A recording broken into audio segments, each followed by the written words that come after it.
Hello, Brightsiders, and welcome to this week's episode of The Bright Side of Life. I am your host, Melissa Bright, and today we have a highly anticipated guest. Today, I am talking to Drew Tupper, who is a parenting and relationship coach. He helps families create the home environment of their dreams. Drew works with parents to help them learn emotional intelligence and conscious communication so that they can lead by the best of examples. Drew was never taught the skills of emotional sovereignty, conscious relating, self-awareness, or self-regulation, which we will talk about some of those later. If you guys don't really know what those words mean, we'll talk about them.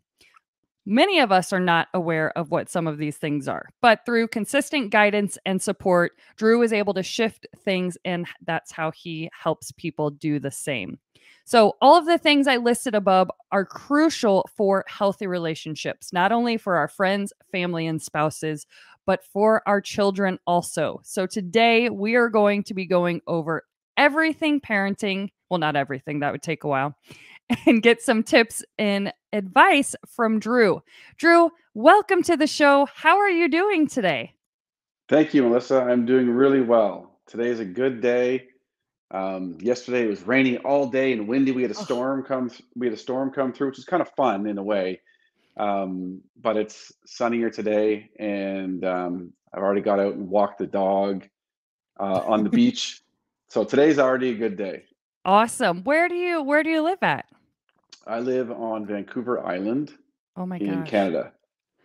Beautiful, beautiful. It is. It was like cloudy here in St. Louis the other day or yesterday, so I was like, "Oh, do we live in the same city?" Um, but we do not. Hmm. No. No. All right. Well, okay. So this is kind of, I wanted to tell this little backstory. I had went to social media and I asked my Facebook friends, I asked listeners on social media. This is why you guys got to follow me on social media. That if you guys had any parenting questions for somebody that I'm going to interview, what would they be? And this is probably the most questions that I've ever gotten. So obviously this is a hot topic because parents just sometimes feel hopeless. They feel like they don't know what they're doing, and they feel like they've really tried everything. So Drew, I just want to let you know that like I'm sure people are so excited to hear this episode. For the people that ask the questions, we're going to be kind of going through those, probably already touching on some of the questions I know for sure that you guys had asked. But then we'll go over a couple of them later in the episode also. But Drew, can you share a little bit of your own story and what really inspired you to become a parenting coach? Yeah, sure, Melissa. Well, first of all, I agree with what you said, and I resonate with what you said. There's lots of parents who don't know what we're doing. That's just that's what's happening. We're flying by the seat of our pants. I remember coming home from the hospital with my son and being like, so they're just going to give us this baby, and feeling underprepared. And then that feeling stayed as my son grew into toddlerhood. And then I felt really underprepared because he started, thinking and acting for himself and having his own will. And he was a strong-willed kid. And yeah, so my parenting journey, well, obviously I was in love with him and it was just amazing. And but it was hard. It was hard to figure out what to do, how to do it. Am I doing the right thing? And not really having the answers. And it was hard because I really wanted to do a good job. I really wanted to be a good dad. My wife and I wanted to be great parents. And to be honest, we didn't know if we were. It really felt like we were stumbling our way through it. And I even knew, to be honest, I knew that I wasn't doing some of the right things. Even in that confusion, I was thinking to myself, this can't be the right thing. Yeah. So my parenting journey starts there, having the intuition, having enough knowledge to know that I could be doing things better. Right. And And wanting to do then better. wanting so badly to do it better because this is my child. Yeah. And I have a daughter too, so it was really important to me because we get one shot at parenting, and we know now how important parenting is. We know how important the home environment is for the healthy development of our children. It's so important, and it's what we have control over, Right. right? So, um, yeah, I really, really wanted to do a good job. I really wanted to take it seriously and learn all the things I should be doing. And so that's what I did. Really, I did the hard work. I dove into personal development even more than I already had, Okay. because I've been interested in personal development for years, and I thought I was kind of ready for parenting, and then parenting was a whole new ball game. That's Parenting is like the ultimate personal development course, and it challenged me, it stretched me, and ultimately made me a better person. Um, so I dove into it, and I did it because there was a lot riding on it, and um, it was personal development. Most of my parenting journey has been me working on myself. At the beginning, I thought it was me trying to like figure out and fix my kid and figure out how to get them to do what I wanted them to do. I thought that was parenting. But it turns out like 90, whatever you want to say, 95% of it was, who am I? How am I going to show up? How am I going to lead by example? And that is confronting, but ultimately has led to the best kind of growth I could have ever asked for. Wow. That's amazing. It's amazing what you just said, how you ultimately were trying to learn how to parent and how to be the best parent and how to do all that. But ultimately, you were really had to work on yourself. And that's where so much of that comes from. And of course, we are going to dive into that. But feel like that is such an important like takeaway from this episode, that a lot of it isn't even our children. It's going to be some work and some personal development that we got to do first before the child can even like per se come into the picture. You know, they might already be in the picture, but then Yeah. we got to do some work on our own. Can I ask you, in terms of, because I did mention, and I don't want to skip over that. You know, you said that were never taught the skills of emotional sovereignty, conscious relating, self awareness, and self regulation. Can Yeah. you kind of briefly go over what those things mean, and how you weren't taught those? I guess if that question makes sense. Yeah. Well, yeah, I guess you could group all those into emotional intelligence, right? And Okay. that's not a skill that I learned at home or at school. Uh, some parents and some classrooms are starting to teach that now, which is really cool. And sometimes it goes by the name of mindfulness or social emotional learning. And there's some crossover between each of them. But I'm really glad to see it coming into the picture now. But what it is in short, it's being aware of yourself. It's being aware of what's going on inside of you. It's being able to have a vocabulary to describe that, a lexicon, some words. It's being able to express that safely and clearly and assertively, and then take action based on that. So, um, if I'm feeling angry, Hmm. it's a lot better that I am able to identify that emotion than for me just to like reactively act upon it. If I know that I'm angry, if I can sit here and think, oh, wow, I can notice myself, I'm feeling really angry, then I can own my experience. I can take responsibility for my emotions instead of putting them on somebody else or projecting onto somebody else or punishing somebody else for my emotions, Yeah. which is what happens a lot in parenting without parents even knowing it. They're stressed out, they get overwhelmed, they get triggered, and they have a bunch of emotion, and they're not, sorry to say, most parents aren't skillful in these regards. So what happens is they don't own their emotions. They don't own their own experience. They don't practice emotional sovereignty, which is, this is mine, I own this. And what happens is it either leaks out onto the children and into the home environment, or Hang on one second. yeah, I'm sorry. Hang on. yeah. Let's not lose that thought where it All right. leaks out onto so we Yeah, can okay. restart this. Hang on. No problem. All right, come on, dog. Let's go. Go, go, go. Go to dad.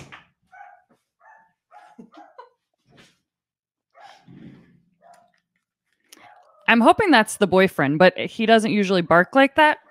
When Okay. it's us, he usually gets excited. Okay. Okay, so let's pick up where we were talking that it usually leaks. Okay. Your emotions leak onto, or Yeah. take it from there.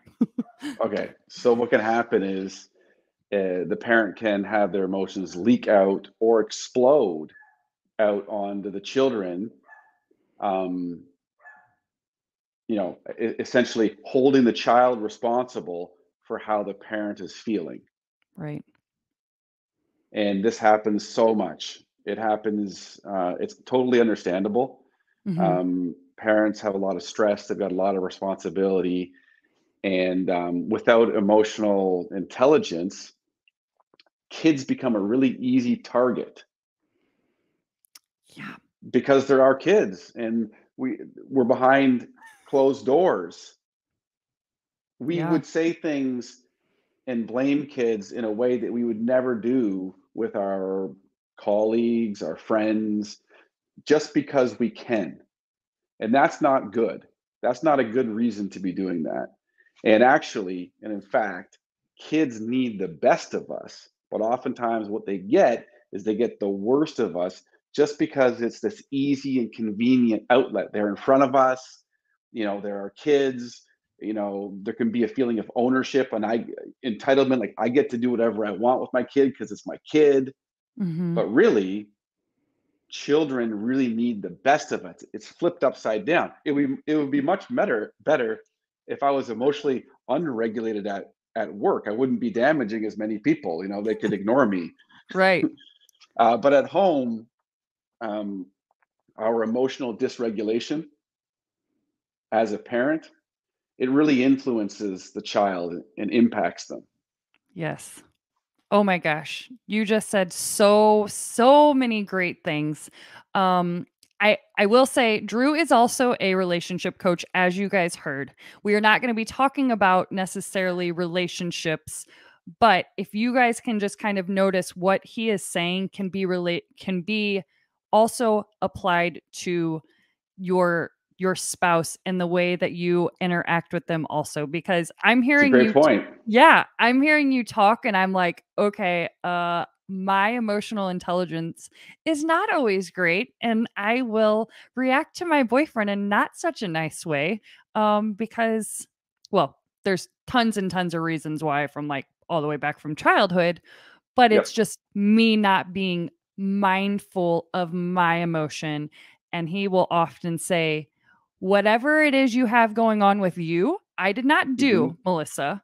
Mm. So like he'll check me because he knows that he truly is not the one that made me mad or whatever. And it's easy when it's just your boyfriend or your kid or whatever. Um, Another note I also want to make is when you said something about how parents just don't have the skills and you said I'm sorry but it's true, and I just want this episode to be, this is not a coming down on anybody. I feel like all of us can learn to be better parents in certain ways, and that's what he wants to do, is to teach us, because a lot of us as children ourselves were not taught the proper ways. And we don't want Yeah. to blame our parents for that either. Like they weren't given the right tools and it's just kind of passed down and passed down. So that's okay if we don't have the skills. That's what he's here to teach us. So don't feel guilty like, oh my God, I'm the worst parent in the world because I didn't know this stuff. This is all about learning and education. Hmm. And Hmm. that's what you want to do here. Absolutely. I mean, I have been through this. I can speak intimately to being unskilled in Yeah. my emotional intelligence, in my parental role, in my leadership. So I say this with love and I say it with compassion um, when I mention these things. And the flip side, the upside, the bright side is that we can learn these things. Yeah. And you're absolutely right, is that we don't know what we don't know. So how can we, be down on ourselves when we didn't know what we didn't know. We couldn't who is it that says we know when we know better, we do better?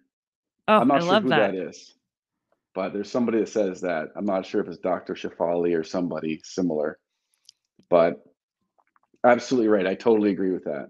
Yeah. So we'll just chalk this up to a personal development episode, and we can all learn a little bit of something no matter what age your kids are. Because I have a 19-year-old, but a lot of my listeners might have newborns or 2 or 3-year-olds. So we're really going to talk about stuff that can be applicable to a lot of the ages. To kind of move things along, what the heck is a parenting coach, Drew? And where did this come from? Because I feel like we all need a parenting coach in our life.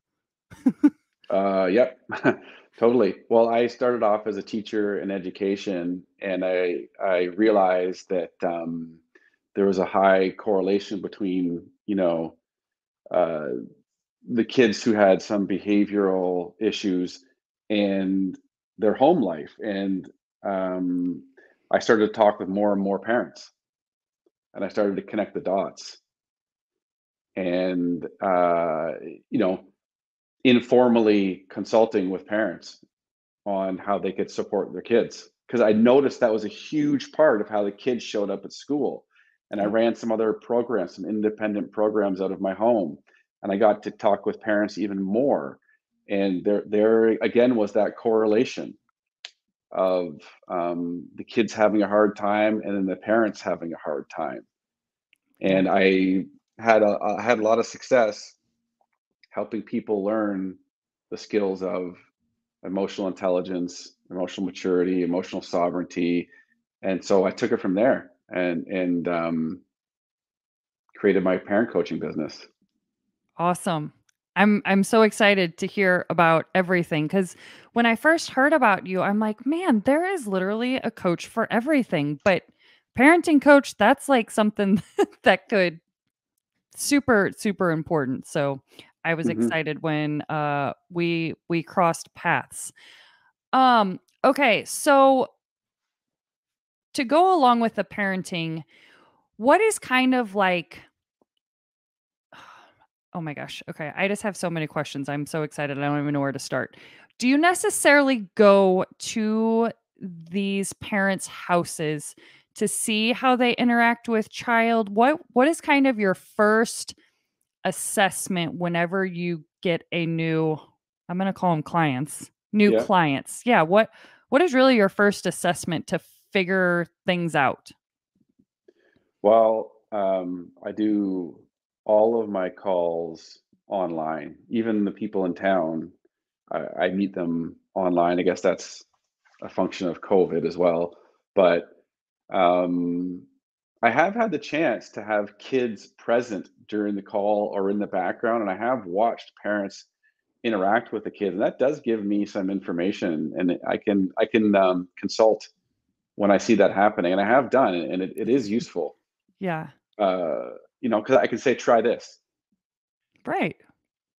and I could say when they get back on the call, hey, I noticed that you did this. Next time, try this. and see how it works. But most of my calls are just with the parent, one-on-one with the parent, because personal development is so personal, right? It really is. Parenting is about the parent, Mm-hmm. and same with relationships, as you've mentioned. Um, and one of the things that it's hard for some people to give up is that in order for me to improve this relationship, whether it's parenting or, you know, marital, I'm going to let go of control of the other person and I'm going to focus on myself. That can seem counterintuitive to some people because they think, well, I just have to figure out a way to fix the other person, and then the relationship will be better. And so there's kind of a humbling moment when, and if people ever get around to it, admitting and submitting in a way to the idea that in order to improve the relationship, you work on you, and that will improve it. And Yep. so that's, my conversations usually take the form of using real life examples uh, as things to draw from, like what's going on, what's happening, what are you struggling with, and then we workshop it, and I hear people out, and then we talk about alternatives, and I give them different skills to try, both like self-regulation skills and then relating skills with the child. Yeah. And that usually helps a lot. That's a good 1-2 punch, is like listening to someone, hearing the challenge, telling them how, helping them learn how they can regulate themselves in that moment, and then also help their child. It's usually quite effective. And if we use real life examples, it's all the better, because then someone can go back into their home that day or the next day and try it. Yeah. So, can you give a real life example right now of self regulating? Because this is a new, we know what regulation means, okay? But I just now like started hearing this word when I read Oprah Winfrey's book of what happened to you, what happened to me, um, Mm. about self regulation. So, can you talk about, first of all, what is self regulation, and then how do we do it? If you want to say an example of like, I'm angry, I get angry. Yeah. How do you self regulate? Because I feel like that's an easy one, is anger. Yeah. Well, self-regulation, as I know it, is to find, a balanced emotional, even physiological state where I can function in a mature, helpful, pro-social way, Yep. and I can choose my behavior, consciously choose my behavior, so that supports me and the people around me. So the kind of self-regulation that I was focused on was down regulating, because I have a higher energy. I get more activated easily. Could be higher strung, more anxious, right? Yep. A lot of parents are. So I was up here, and the self-regulation I often use and have used and employed is to down regulate. So yeah. And I think a lot of parents that I work with are like that too. And what can happen is, if we're highly activated all the time, and if we're highly stressed, it's like we're riding close to a line of being triggered. It's really, we get really close to an edge, Hmm. and it's really easy to slip off the edge at that point with the smallest of things. Right. And that can be because I don't know anything about self-regulation. I don't know where I am on this scale. I'm Hmm. totally oblivious, and I've been climbing up stress mountain for 3 days, and then someone doesn't load the dishwasher properly, and I scream. So self-regulation would allow me to first, be aware of myself and what's going on, and then where I am, close to that line or back toward the balanced state, Mm-hmm. and then choose to do things to help myself. And then with anger, that would be my go-to. That's how I would express my dysregulation. I get angry and I would express it, and it would be loud, and it would be scary to my kids, and it would involve yelling and Mm-hmm. judgmental kind of tone of voice and words, and it's all because I was dysregulated, and when I got dysregulated, that didn't feel good to me. My body felt bad. I felt threatened by things around me. I was looking for danger, and because I was kind of in a fight or flight state at that Yep. point. And so then, if there was something I considered to be threatening in that state, and I could control it by being big, and if I could shut it down, or I thought that I could, then Right. that's what I would try and do. And so that's how a 3-year-old being disobedient can look like a threat, because I'm tired, I'm tapped out, I'm right up here, I've got no more energy, I haven't done any self-care, I'm not aware of myself at all, and I've got some negative thoughts already going, and a toddler says, "No, no." And look me straight in the eye. "No." Right. And I'm just like, that's it. And maybe the subconscious thought is, I'm not going to let this 3-year-old tell me what to do. I've already experienced enough stress, and I don't feel, I kind of feel powerless, and I don't, this is unacceptable. I'm going to take control here. Yep. And that's what would happen with me. And what would happen was I would totally overreact to something that was developmentally completely appropriate for a toddler to do, assert their independence, try and be autonomous, have an opinion. Right. And I would just lose it, because I was making so much more out of that behavior than it actually meant. Yeah. Taking it so personally. That's a good point that you bring up also in terms of the behavior, like being appropriate for that age, judging it. Um, it's so interesting that you say that, because that is like my whole childhood, I feel like, was dictated by, let's say, like my father telling me what was good, what was bad, what I was doing good, what I was doing bad, what I could do better, what I was doing. Like, that Yeah, was all of it. So I never felt now like that's why I'm always seeking validation, because I felt like as a child, I didn't get any of that because we're always being told what to do. yeah, So that's such an important point. yeah. And I think it does a disservice to the child. It can feel like that's our job as a parent. I'm the parent. I should be telling them what to do. I should be giving them instructions. I should be doing this. I should know things, and I should be very active, and I should be the authority. That's my job. I've rebranded it, because if I really want my kids to be successful, the best thing I can help them do is to develop an internal locus of control and empowerment, is to foster an internal compass within them that's very strong, because I would rather they do the right things for the right reasons.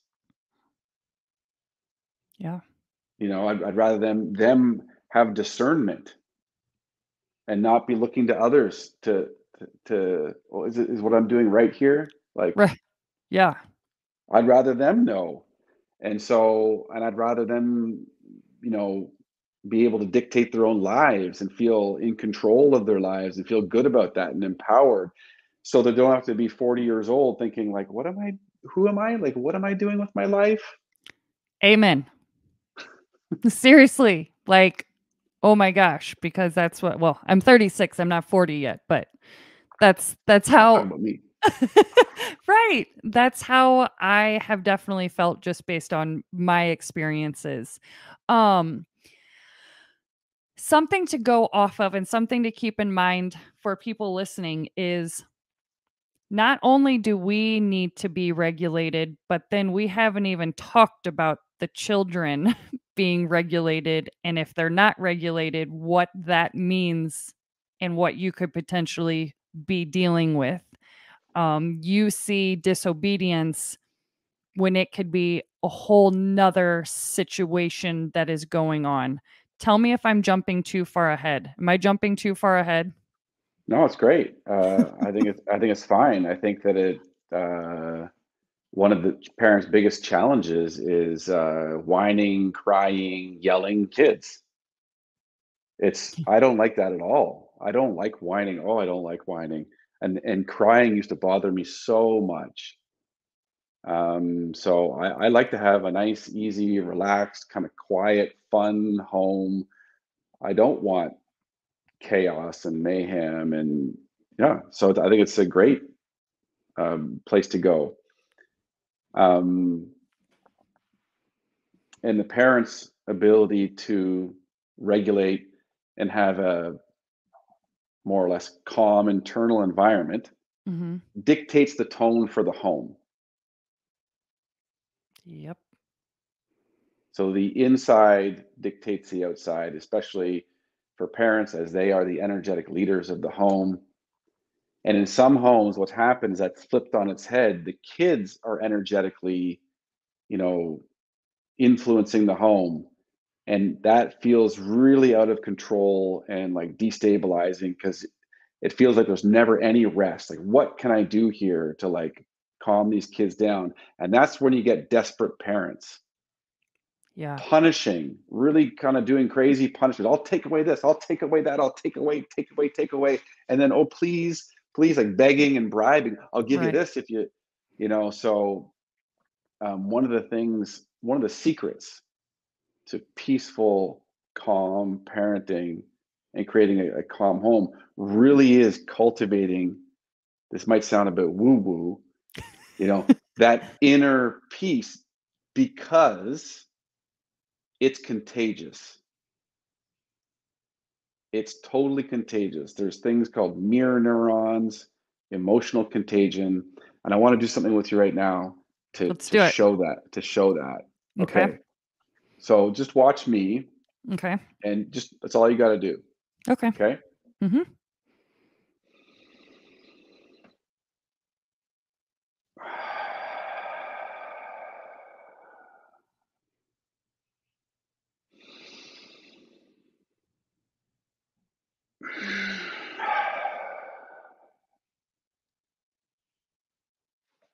So I haven't said anything to you. I haven't told you to do anything. Did my presence have any effect on you? Yep.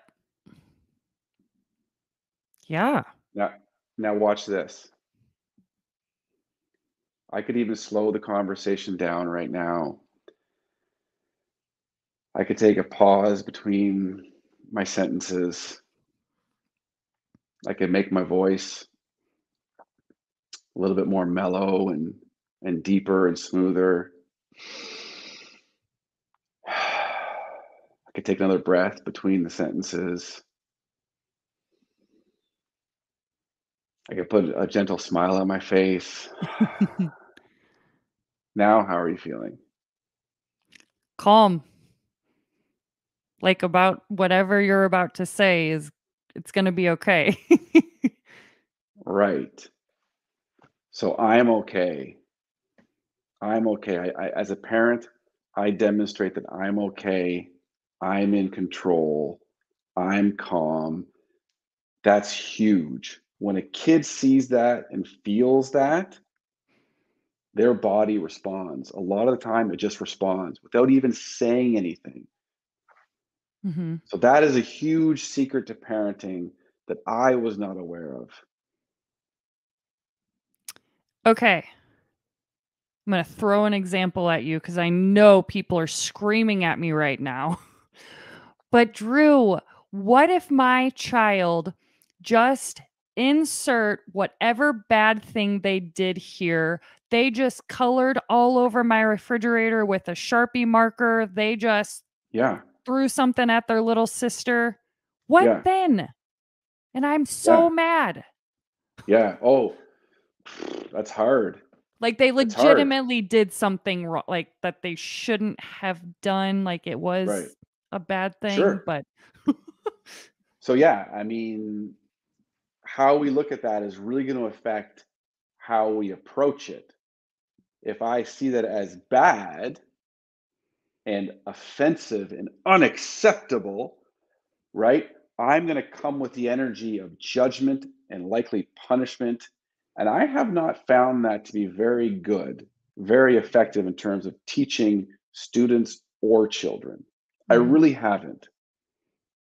So if I see that behavior over here as undesirable, but a mistake and understandable, I then approach that with a different energy, with an energy of, okay, that's not ideal. And we may need to do some repair here and some addressing. I may need to hold you accountable for this and personally responsible. That's okay. But my focus here is not going to be on driving home the point that you're bad. It's going to be allowing you to save face and say, okay, basically, this is not great. Do you understand why this isn't great? What can you do now? How can you repair? How can you take control of this? I'm going to give the kid responsibility. And then I'm going to say, okay, so next time, what can we do? This time, it happened because of X, Y, and Z, right? You were frustrated. Okay, so we talk about some emotions. And next time, so my focus as a parent is to be teaching something, building skills for next time. Because if all I do is get angry, I get dysregulated and I Right. take it as a personal offense or a threat, and I can't control myself in that moment, I'm surely going to get judgmental and negative, and my focus will not be on teaching, but rather punishing. And what happens to kids that get raised in an environment where they get repeatedly told that they're bad and they're not good enough, Well, and they there's a should be doing go ahead, sorry. and they should be doing something different. They grow up to be people thinking those very same things, as opposed to a kid who's been raised in an environment with a growth mindset. And so in that, I would invite parents to think about things differently and what they want to do. What's the long game here? Yeah, How do you want your kids to be as emerging adults as they're leaving your home? great questions. Okay, let's keep going down let's keep going down this list cuz there's not a lot, but we've kind of already addressed some of them. Do you think that we have answered the question of what is the most common mistake that parents make that they don't even realize? That's a pretty good one. I would say that, back to what I said earlier, probably it's not taking responsibility for themselves Yeah. and then blaming kids for how they feel. You're making me angry. That's an abdication of your responsibility to your own, owning your own emotions and putting it on a child.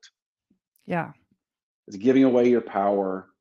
It's like, and on top of that, I think it's the beginnings of codependency, where um, you're making me feel bad.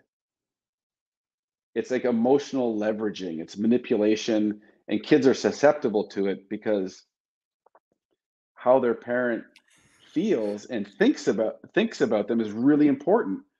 So then what you can get kids growing up to be people pleasers, and or codependent.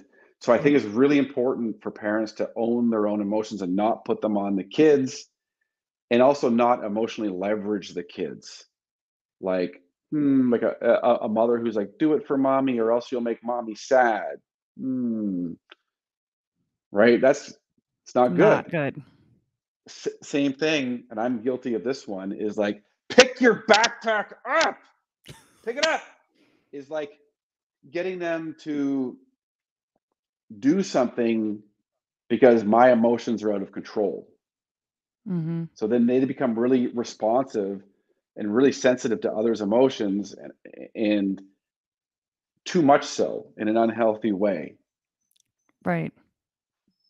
So So yeah, something that you said that and tell me if this can be transferable, but when you were talking about, like, emotional leveraging and, like, you're saying, "Well, you made me angry or you did this," like, if you would apply that to your boyfriend or a friend right. and blaming them because you're angry and you can't handle your emotions, would you Yeah. say that to your friend because you had a stressful day at work or whatever? Then don't say that to your child.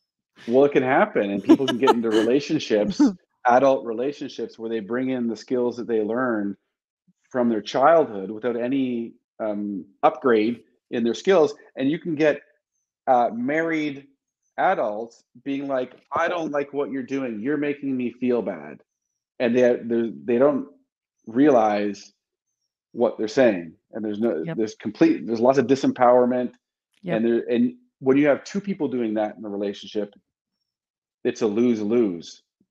Where can you go right. if someone's saying, "I don't like what you're doing. You need to change in order to make me feel okay," and the other person say, "Well, I don't like what you're doing. You need to change to make me feel okay." Right. Yeah, Yeah, and then that happens. That can happen in grown adult relationships, and generally doesn't work out. right. And that's why, like, I apply so much of this to, like, my relationship now, and thank God that's not how it is. Like, my boyfriend is actually, like, I like to call him normal because I'm not normal. Like, I grew up in a crazy environment, a lot of, like, chaos in my life, moved around a lot of times, a lot of, like, abandonment issues, all this stuff where he didn't have that. So, like, he's normal and, like, regulated, where I'm the one that flies off the handle, overreactive, super sensitive, people pleaser. And no, it would not work if it was both of us like that. But thank It would God be pretty could be pretty chaotic, but it it's would be chaotic. understandable that Yeah. you have a more kind of anxious attachment maybe, and he has more of a secure attachment Yes. Thank God. style. Thank God. Thank God. I'll add to the biggest mistake thing.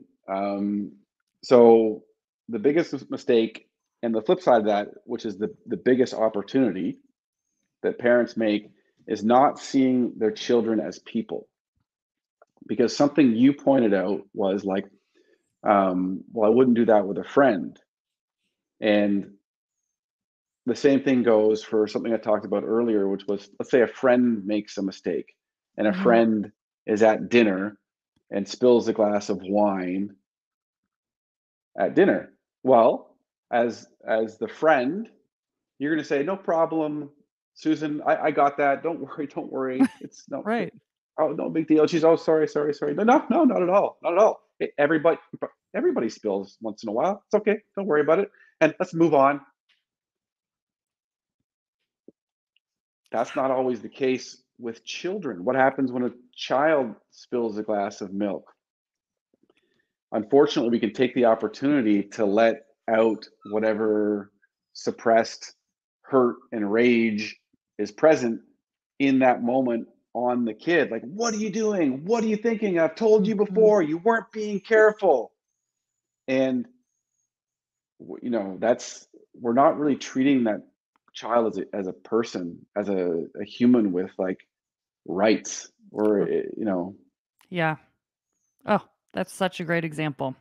A great example. If you wouldn't say it to an adult, well, I don't want to say that across the board, but no, but it's a good thing to think yeah, about. it is. It definitely is. There are some crossovers. Like one place where I've really benefited from learning how to parent and helping people learn how to parent is comparing parenting to a leadership role and using the example of a leader at work. And some people that I coach are leaders at work. Yeah. And so I say, okay, so what would happen if an employee did that? Or how would you motivate an employee? Or what if an employee made a mistake? What would you say? Yep. And it's kind of cool because the leaders that I coach, they know. Right. They know what to do. Yep. And it's kind of a funny moment when they realize that they could be using these very same skills at home. And even if you're not a leader at work, if you're an employee, I could still ask you the question, if you made a mistake at work, Mhm. uh, how would you like your boss or your manager to deal with that? How would you Yeah. like it? All we have to do is put ourselves in the shoes of the kids and, you know, to get some really good perspective because they are people. We don't really see them like that, and um, that's what can hurt the relationship. Right. Yep. Give me 1 second. My boyfriend had to leave yet, so I'm gonna let my dog in. I'm sorry. He'll just be whining this whole time. So hang Okay, on. I can't really hear him. Come on. Let's go.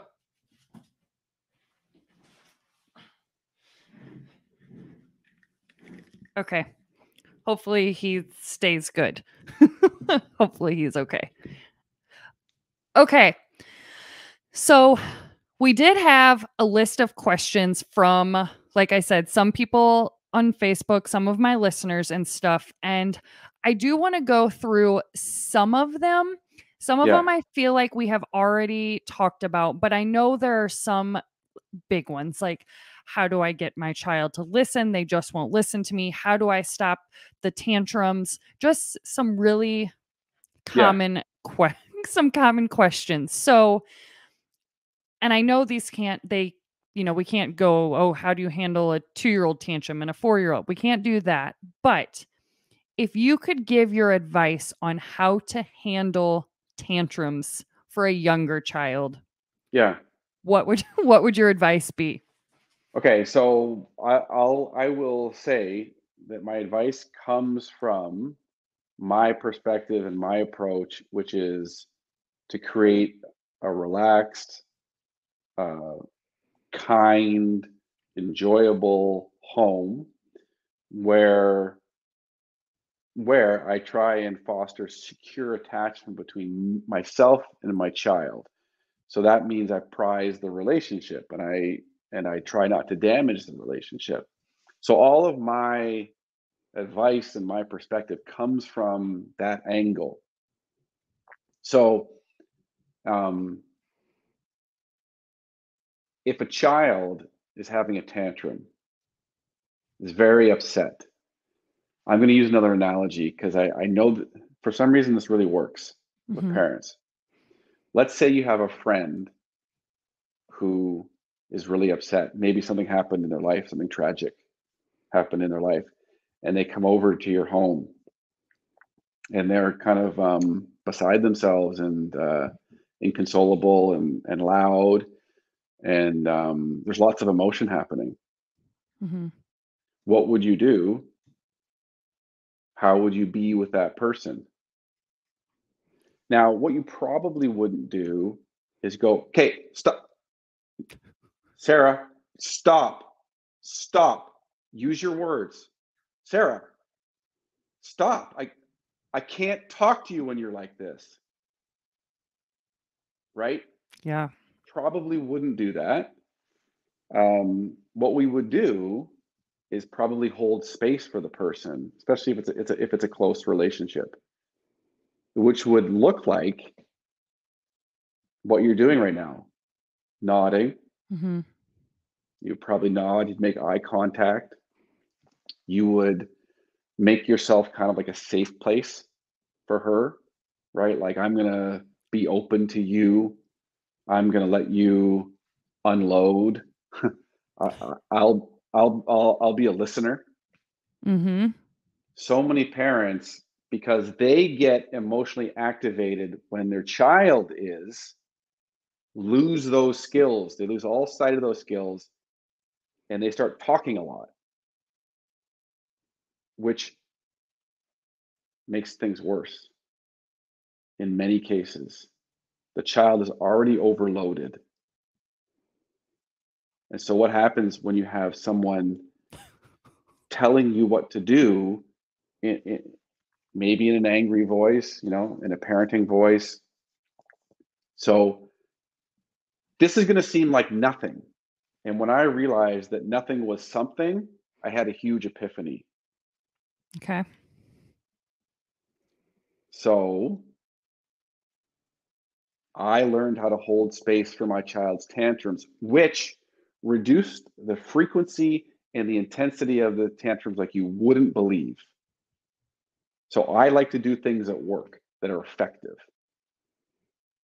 What didn't work was all the other things I tried: yelling, shaming, giving my kid the cold shoulder, putting them in timeout, um, saying, use your words, use your words. That didn't work. Right. So what I did was I learned how to hold space. And that first looks like me taking care of my body, me being open, because whatever they're experiencing, we might think it's silly or trite or stupid, but to them, it's the same as that friend who is experiencing a lot of emotion. Yeah. And so I allow for the emotion. I allow for it because kids have big emotions. They don't have like impulse control yet. They live with big emotions. Right. And it can be tiring, but to let people know that their emotions are very, very real to them. So if we can learn how to hold space for a child's emotions like we would for a friend or a relative, it really works because um, you get to a resolution so much quicker. What happens is I make myself calm, I regulate myself, I withhold from speaking too quickly, and I model calm. Again, remember what that looks Yep. like? Yep. I nod, I breathe, and I help the child come back down regulate, so that we can problem solve. Because a child cannot talk in that state. They can't talk in that state. They can't problem solve in that state. So once they come down, once we have a hug, and you can often see it in a child's body. See them just like, Yeah. oh, Yeah. right. That's the time when I would say something like, "Hey, what's going on? Can I help?" And they may talk about how everything, this is not right and that's not right. And I with my kids, and what I coach people is withhold from trying to fix. Withhold from trying to fix the problem. Because even if a parent has been able to bring a child down, when they start talking, a parent can get activated again trying to fix. Well, what you need to do is this. Well, okay, well, I'll get this for you. I'll get, and they just want to fix things. Yeah. And once in a while, that's okay. Help your kid out. But I always have the aim of empowering the child. So, okay, I see, right? You lost your favorite Lego piece, Mm-hmm. and you're sad about that. That makes sense. Yeah, that makes sense that you'd be sad. that Lego piece is really important to you, isn't it? Yeah. Yeah, okay. Yeah. Yeah. Okay. Well, I'm here to help. Would you like some help? What are you thinking we could do to help you? That's great. And then so it's like, but if I see the tantrum as bad, if I see emotions as bad, I'm going to say something like, that's enough from you, young lady. You don't just get to walk around here and whine and cry whenever you like, just because that's silly, crying over a Lego piece. Go to your room, and when you're ready to be a good girl, you can come back out. Yikes. Yep. That's really sad. That's really the child was just experiencing some emotion, some confusion, some overwhelm, and not only would they, in that case, not have been heard, seen, cared about, helped, or empathized with, the opposite would have happened. Right. Invalidated, disconnected from, shamed. What I've learned is that every situation can be dealt with in a positive, constructive, loving way, any situation. We don't have to go dark. We don't have to go negative. We don't have to go judgmental. I thought that we did. I used to think that we did. I thought in order to teach a lesson, I'm going to have to like somehow scare the kid, make him feel bad, like really make a mark here. And like, Right. that was my thinking. How can there be lessons without some, you know, Yeah. Mm-hmm. Okay, so let me pose this question to you then. If What if the quote unquote damage is already done? What if this has been your parenting style to yell at them, to come down on them, to judge yeah, them for 8 years now? They're 8 years old, 9 years old, 10 years old, and all of a sudden you wake up and change and there's yeah. calm and peace. How is that going to look for the child? Like, are they just going to respond to it real quickly, or Now take a look at this. This is what I'm going to invite you to do again. What would happen in an organization or a workplace where you've had an erratic, volatile, judgmental, insecure, unregulated leader at the helm for 8 years? yeah. People are burnt out. They're tired. They don't feel safe. Uh, you know, there's some toxic relationships happening. Mhm.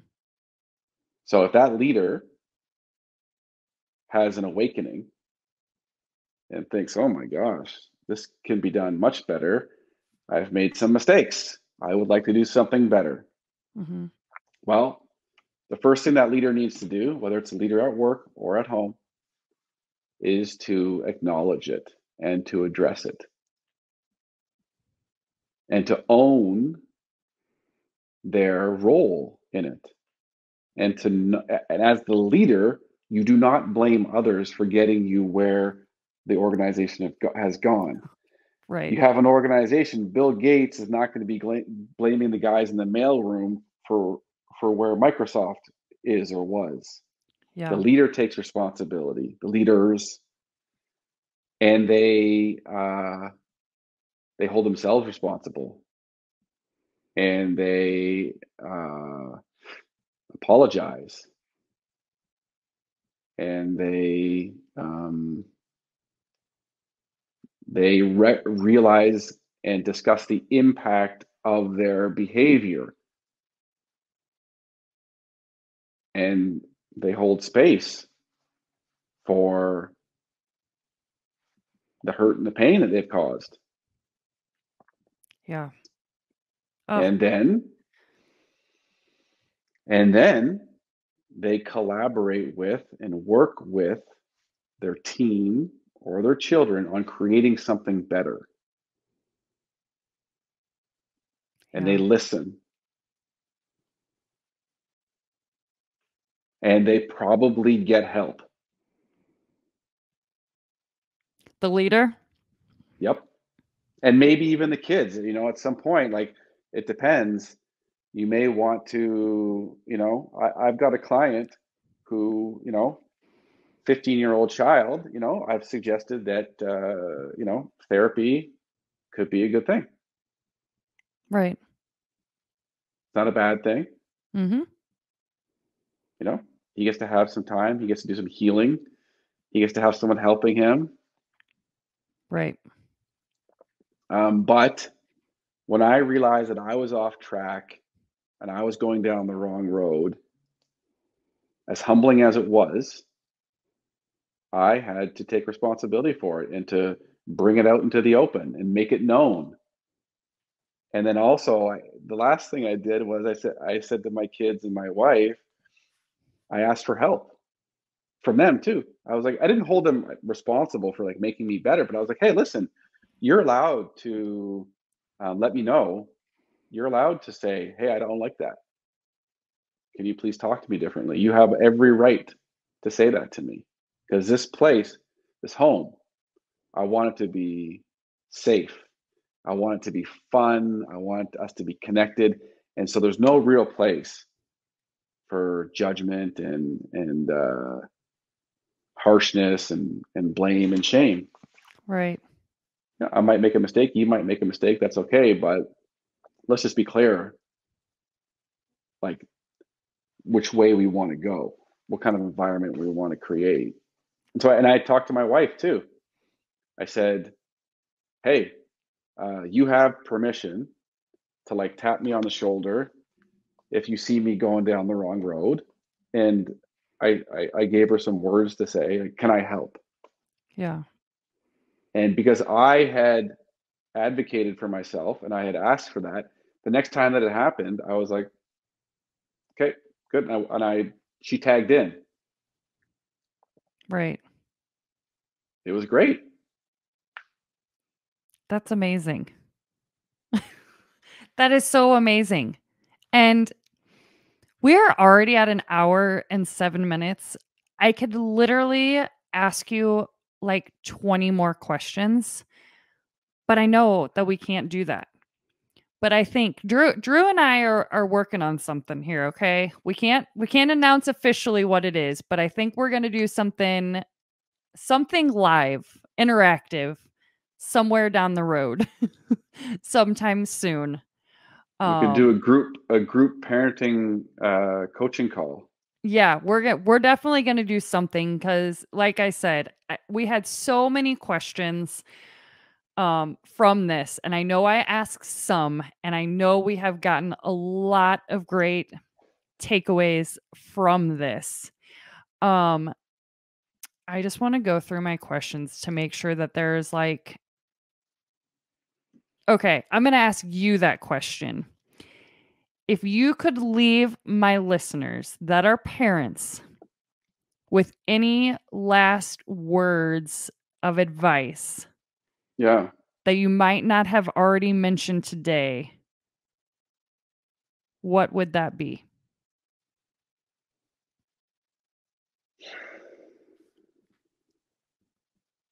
It would be that I see you. I see you trying. Every parent tries. Every parent is trying their best. There's no parent out there that's trying to do a bad job. It doesn't happen. We all try. And we all make mistakes. And that doesn't disqualify you from anything. It just makes you human. We all make mistakes. And you are lovable and acceptable as you are in your imperfect form. And you are forgivable. and you can learn and you can grow. Parenting is a skill that can be learned. And little by little, bit by bit, if you dedicate yourself to this, it will improve your life dramatically over a short period of time. It really adds up. I want to encourage people to go on this journey of self-improvement and use parenting as the place in which you do it. It's a treasure trove. It is totally rich. It's full of opportunities to learn and to grow. And if you can see that, I hope you do see that. It's not something to make you feel bad just because you've made mistakes and you have things to learn does not mean you're a bad person. Yes. And I would suggest that they pick up my book. How did you know my next question? You need to like get out of my head because that literally was my next question. So, Drew, tell us about your book. It's called Parenting for a Peaceful Home. I don't talk in there, like I didn't talk today specifically about how do I get my kid to eat more vegetables? How do I get my kid to stop doing screen time? The way I approach parenting is holistic, and it's based on creating a peaceful, loving, enjoyable home with empowered children. That's my deal. And that's what the book's about. It's about how I overcame my challenges of anger and impatience to create that environment that is really rich and serves my children. And I believe will really create a solid foundation for them going into the world on their own.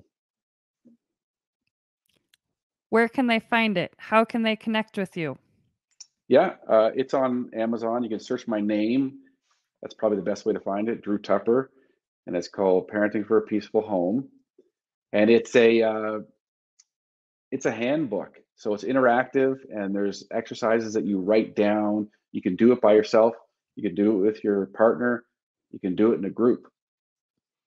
I really recommend it. I really recommend doing the exercises and taking the time to do them. I know we're all busy, but this is one thing that deserves our attention. Our children need us to show up. They don't get any chance.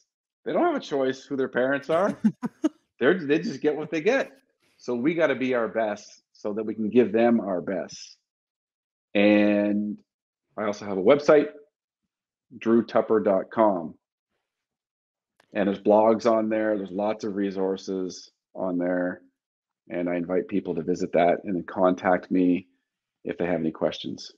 Perfect. Perfect, perfect, perfect. Okay, Drew, I have one last question for you. But before I ask the question, like I said, guys, me and Drew have something else that we're going to be figuring out. We're going to do some kind of live on some platform. We don't know what it is yet.